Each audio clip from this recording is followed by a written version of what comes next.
कथाकार है। जब भक्तों की बात आती है तो ठाकुर जी कैलाश पर नृत्य कर देते। मां पार्वती को कथा सुनाते हुए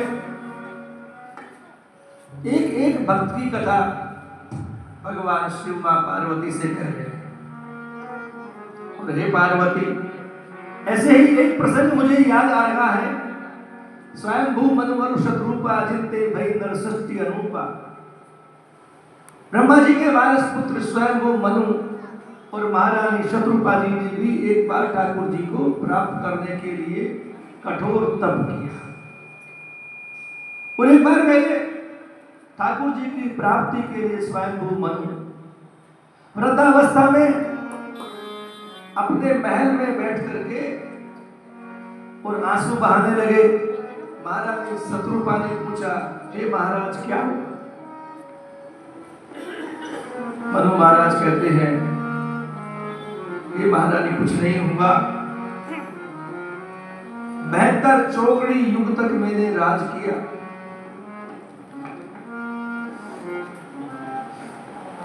एक मनवंतर तक महाराज मनु ने राज किया, लेकिन अब भी मुझे विषयों से वैराग्य नहीं हुआ। अपने आप से प्रश्न कर रहे हैं और आंसू बहा रहे हैं। कहते होई न विषय विराग बसंत भवन बा चोथ पन हृदय बहुत दुख लाग जन्म गयो हरि भजन। ब्रह्मा जी के मानस पुत्र हैं। लाखों वर्ष राज्य करने के बाद में भी भोगों से तृप्ति नहीं हुई, लेकिन इन पर यह भगवत कृपा है कि इनका ज्ञान बना रहा। अपने आप का विश्लेषण कर रहे हैं कि मुझे अभी भी भोगों से वैराग्य नहीं हो रहा, भजन में मेरा मन कब लगेगा। शास्त्र में कहते हैं कि चौथे पद जावहि नृप का। जीवन का एक हिस्सा तो ऐसा होना ही चाहिए कि आपका उसमें भगवान में मन लग जाए, क्योंकि भोग भोगते भोगते तो भोगों की लालसा ही बढ़ेगी। आप उस भोग के आदी हो जाएंगे तो और प्राप्ति की इच्छा होगी, उससे वैराग्य नहीं होगा। उससे वैराग्य कैसा हो, कब हो? इस बात का ज्ञान महाराज मनु को है। और जब मन में ये संकल्प हुआ, उसी समय उन्होंने जबरदस्ती अपने पुत्र को राज्य दे दिया, उत्तानपाद को। और भगवान को स्मरण करने के लिए महारानी शत्रुपा के साथ में नैमिषारण्य तीर्थ में आए। शास्त्र कहते हैं सतयुग में नैमिषारण्य तीर्थ में, त्रेता में पुष्कर में, द्वापर में कुरुक्षेत्र में, और कलयुग में अपने घर में ही जो भजन करने का आनंद है और जो धर्म है वो सबसे बड़ा है। अब हम कलयुग में कहीं आने जाने लायक नहीं रहे, ना शरीर में शक्ति रही, ना ऐसी व्यवस्थाएं रही। कहां जाओगे आप नैमिषारण्य में, कहां जाओगे पुष्कर में, कहां जाओगे आप कुरुक्षेत्र में? इसलिए घर में रहते हुए ही राम नाम अवलंबन है। राम नाम से बड़ा कोई सहारा नहीं। तुलसीदास जी लिखते हैं लगभग 25,000 वर्ष तक महाराज मनु और महारानी शत्रुपा ने कठोर तप किया। तुलसीदास जी तो लिखते हैं लगभग 6,000 वर्ष तक तो केवल हवा खाई, 7,000 वर्ष तक केवल जल पिया, और 12,000 वर्ष तक लगभग 12 अक्षर मंत्र का जाप किया, ओम नमो भगवते वासुदेवाय। ये सारे मंत्र भगवान की प्राप्ति कराने वाले ही हैं। और 25,000 वर्ष तक तप करने के बाद में अब ब्रह्मा विष्णु और महेश जिनके आगे पीछे चक्कर काटते हैं, हे महाराज मनु क्या चाहिए, हे महारानी शत्रुपा क्या चाहिए, क्या चाहिए? लेकिन ये किसी लालसा से तो तप करने आए ही नहीं। ये इसलिए तप करने आए हैं कि तप करना जीव का धर्म है। हर कार्य के पीछे प्रयोजन नहीं होना चाहिए। अपना स्वार्थ नहीं होना चाहिए। एक स्वाभाविक धर्म है जीव का कि जीवन का एक समय भगवान को दिया जाए। अरे जो चोर उचक्के होते हैं ना सोमानी साहब, तस्कर बड़े बड़े, वो भी इनका कल्याण करने वालों के साथ में गठजोड़ कर लेते हैं, कुछ 50-50 कर लेते हैं, कुछ 30-70 कर लेते हैं, कुछ भी कर लेते हैं। तस्कर भी अपने काम में बड़े सावधान होते हैं निरंजन जी, वो भी अपनी रक्षा करने वाले को कुछ दे देते हैं। क्यों साहब? एक लोक नीति है। ठाकुर जी ने हमें इतना सब कुछ दिया है, 100 साल की आयु लेकर भी हम 10 साल भजन नहीं करना चाहते, 80 साल की लेके भी हम 5000 मिनट भजन नहीं करना चाहते। इन्होंने 25,000 वर्ष तक तप किया, हम 25,000 मिनट भी तप कर लें तो हमारा कल्याण पक्का है। शास्त्र तो ये कहता है नैमिष दंड भरी एक बार सत्संगत दुर्लभ संसार। अब हम तो कहते हैं सबके लिए काम है, लेकिन भजन के लिए काम नहीं है, फुर्सत नहीं है।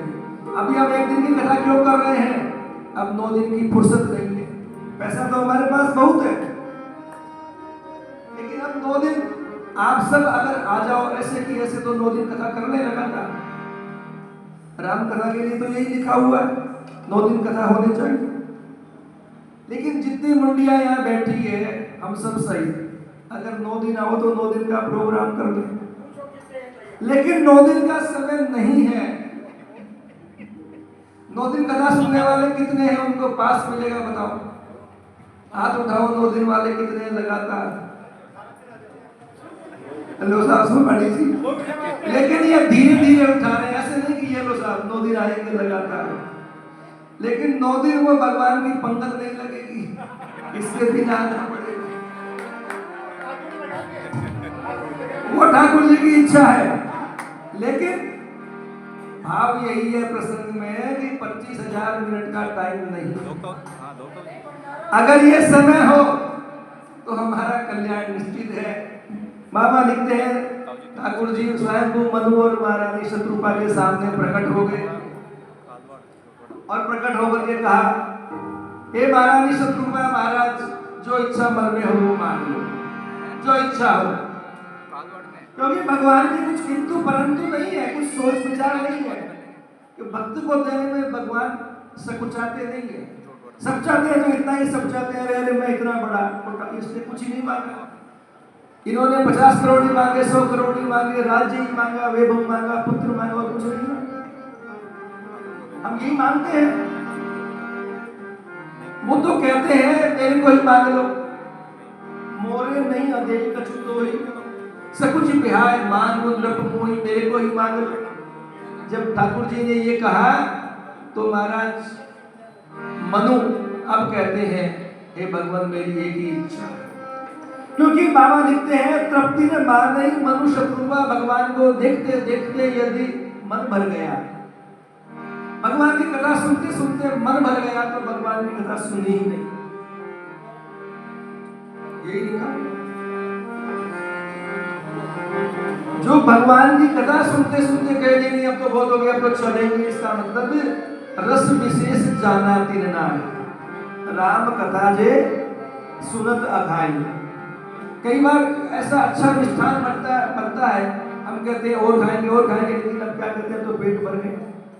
लेकिन यदि भगवान की कथा से मन भर गया, इसका मतलब भगवान की कथा का अभी आनंद लिया ही नहीं। आनंद लेते तो मन भरता ही नहीं। ये तो अनंत कथा है, इसलिए अनंत आनंद है, और अनंत का अंत नहीं हो सकता। हरि अनंत हरि कथा अनंता, कहे सुनाई बहु विधि सब सब। महाराज मनु ने कह दिया ठाकुर जी मेरे पुत्र बन करके आ जाओ। तान शिरोमणि कृपा निधि नाथ कहूं सती भाव, चाहूं तुम्हें समान सुत प्रभु सन का मन दुरा। और भगवान से छुपाव करना भी नहीं चाहिए। भगवान से क्या छुपाना? प्रभु जानत सब नहीं जनाए, वो तो सब बातें जानते हैं, आप बताओ या मत बताओ। ठाकुर जी से कोई चीज छुपा हुआ है क्या? ठाकुर जी ने कह दिया आ जाऊंगा, अच्छी बात है बेटा बनकर। भगवान कैसे बेटा बनने को तैयार है और हम सब बाप बनने को तैयार है। कोई किसी का बेटा नहीं बनना चाहता है क्या भाई? कोई पूरी दुनिया में हम कहते हैं हम सबसे बड़े गुरु हैं, हम सबके बाप हैं, लेकिन भगवान कैसे हैं? ये थोड़े से तप में ही ज्यादा राजी होते हैं, ये बेटा बनने को भी तैयार है। और उधर अयोध्या में उनके बेटा नहीं, महाराज दशरथ अयोध्या के राजा हैं और उनके लिए तुलसीदास जी लिखते हैं, धर्म धुरंधर गुण निधि ज्ञानी हृदय भगति मति सारंगपा। ये बेटे के लिए रो रहे हैं और बेटे वाले सारे यहाँ बैठे हैं वो सब दुखी है। सबका मतलब अधिकांश दुखी है, यहाँ बैठे हैं वो तो एक भी दुखी नहीं है क्योंकि सत्संग में बैठे हैं। लेकिन जो सत्संग नहीं करते वो सब दुखी है। पिता या पुत्र में यदि एक भी सत्संग करेगा उस घर में दुख हो ही नहीं सकता। लेकिन जिस घर में दोनों ही सत्संग नहीं करते, रावण और मेघनाद हो जाए तो कल्याण नहीं हो सकता। बाबा तुलसीदास जी लिखते हैं कि महाराज दशरथ के पास कितना धन है, दशरथ धन लगी धनद लजाही। कुबेर भी लज्जित होते हैं कि मेरे पास हाय हाय बहुत कम धन है, दशरथ जी के पास इतना है। और दशरथ जी का ऐश्वर्य कितना बड़ा है, जैसे हम यहाँ घूमने आते हैं कालवाड़ रोड पे, आप जाते हो सीकर रोड पे, एमआई रोड पे शहर में, वैसे दशरथ जी महाराज स्वर्ग में यात्रा करते रहे। आगे हो सुरपति जी ने ही अर्ध सिंहासन आसन दे, बराबर आसन पर बिठाते हैं इंद्र जी, आओ महाराज दशरथ जी आगे। लेकिन वो भी दुखी है, अर्थात सुखी कोई नहीं। राजा हो चाहे देवराज इंद्र हो, भी देवराज इंद्र दुखी था, अब महाराज दशरथ दुखी है। फिर सुखी कौन है? सुखी वही है जो भगवान का स्मरण करता है। सुखी मीन जे परम अगाधा जिनी हरि शरण एक ओंकार। भगवान का भक्त सुखी है और बाकी सब दुखी है, शास्त्र यही कहता है। ये लिखा हुआ रामायण में, यही राम कथा है। बाबा तुलसीदास जी लिखते हैं, देवताओं ने भगवान को प्रसन्न किया, उन्होंने कह दिया मैं महाराज दशरथ का पुत्र बनूंगा। और शास्त्र लिखता है राम के पहले रावण का अवतार हो गया, क्योंकि काम बनने से पहले बिगाड़ने वाले होते हैं। धर्म से पहले अधर्म प्रकट हो जाता है, सत्य से पहले असत्य प्रकट हो जाता है, आप पुण्य से पहले पाप कर्म होता है। और बाबा कहते हैं महाराज दशरथ ने पुत्र के लिए कामेष्टि यज्ञ किया। अपने गुरु वशिष्ठ जी को प्रणाम करके चरणों में वंदना करते हैं, गुरुदेव सृष्टि में ऐसी कोई चीज नहीं है जिसका भोग मैंने नहीं किया हो, सब पायहूं रज पावनी पूजी। आपके चरणों की रज से मैं इतना धन्य हूं कि मुझे किसी सुख की कमी नहीं है, लेकिन मेरे पुत्र नहीं है। और वशिष्ठ जी कहते हैं, हे महाराज दशरथ तुम्हारे पुत्र होगा, और एक नहीं 4 होंगे, और परब्रह्म ही पुत्र रूप में तुम्हारे अवतरित होंगे। जब गुरु की शरण में जाएंगे और वशिष्ठ जैसा गुरु मिल जाए तो राम जैसा बेटा मिल सकता है। वशिष्ठ जी इनके गुरु हैं, और ये तो एक बेटा मांगने गए थे 4 दरव धीर हो वही सुतचारी, त्रिभुवन विदित भगत भयहारी। लेकिन धैर्य रखो। और सज्जनों, एक जिज्ञासा मन में जरूर उत्पन्न हो रही होगी, बेटे की प्राप्ति के लिए तो लोग डॉक्टर के पास जाते हैं, गुरु के पास क्यों? क्या वहां कोई वैद्याचार्य नहीं थे? क्या रहे होंगे उस समय भी बड़े बड़े वैद्य महाराज दशरथ के दरबार में? लेकिन यहाँ बेटे के रूप में भगवत प्राप्ति करनी है, भगवान को प्राप्त करना है।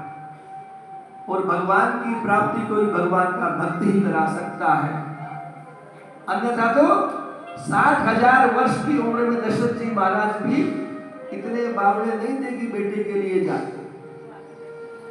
लेकिन दशरथ जी महाराज इंतजार कर रहे थे कि पूर्व जन्म में मेरे को वरदान मिला हुआ ठाकुर जी आएंगे आएंगे, लेकिन अभी तक क्या कारण है कि नहीं आए। शास्त्र कहता है ठाकुर जी स्वयं इसलिए नहीं आए कि एक लोक मर्यादा बनी रहे, नहीं तो लोग कहेंगे आने वाले समय में कि भगवान भी राजा के गर्भ में ही जन्म लेते हैं। इसलिए गुरुदेव के माध्यम से ठाकुर जी का प्रकटीकरण हुआ। और वशिष्ठ जी यही कहते हैं, राम आएंगे आएंगे, राम आएंगे, धैर्य धारण करो हे महाराज दशरथ, राम आएंगे। हम भी 10 मिनट के लिए धैर्य धारण करते हैं, राम आएंगे, उनका इंतजार करते हैं, और फिर उसके बाद में राम जन्मोत्सव लेंगे 10 मिनट के लिए, क्योंकि कथा का समय भी एक मर्यादित है अपने पास में। भगवान का चरित्र अनंत है। राम आएंगे आएंगे, राम आएंगे। सुंदर सा भजन लेंगे अभी राम जी के अवतरण से पहले, उसके बाद में आगे का कथा प्रसंग लेंगे। मेरी झोपड़ी के आप खड़े हो, नृत्य कर सकते हैं और गाना चले सकते हैं।